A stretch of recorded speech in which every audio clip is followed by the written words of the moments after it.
Okay, everybody, so we're back, and at this point we are looking at other ways that the university has installed sustainable construction practices to help with water sustainability. So if you guys, I'm sure you're aware that a lot of water falls from the sky, right? It's called rain, precipitation, some other way. What happens to that water is not quite as clear to a lot of people. In most cases, in cases where we don't have any type of sustainability in mind, that water washes down an impervious surface, like the parking lot behind me, and you can imagine that the crud and grease and grime that's picked up by all the water as it comes down, and then it enters one of these, which is a storm drain. This storm drain then discharges directly into rivers or some other natural water system without any type of filtering. So by doing this, what we're doing is effectively polluting our river systems, which is not acting in a sustainable manner.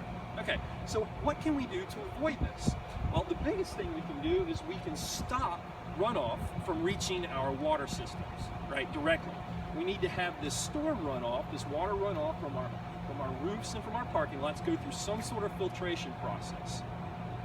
A lot of you guys probably drink water from a filtered jug, like a, what's the name of the water filter? Brita, right?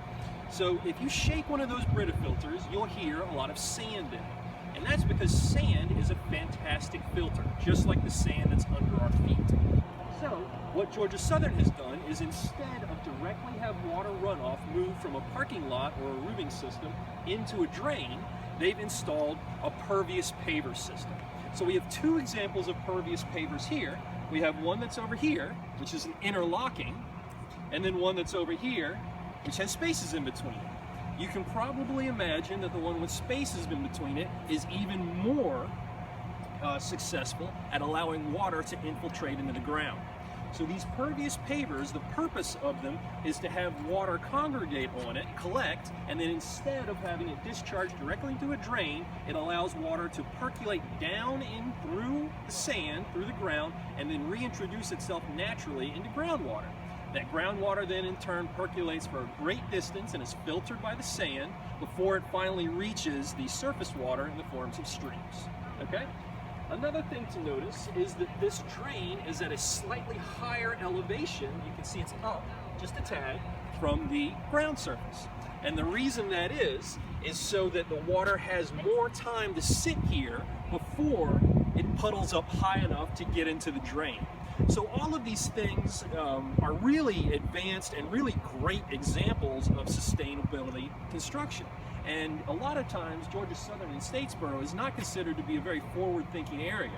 But in my experience of walking around this campus, and since I've been here, I've seen lots of really innovative construction practices that are promoting sustainability.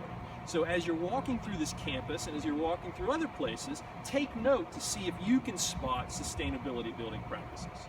So we have an impervious pavement, we have a pervious paver system, and then we have a very pervious paver system.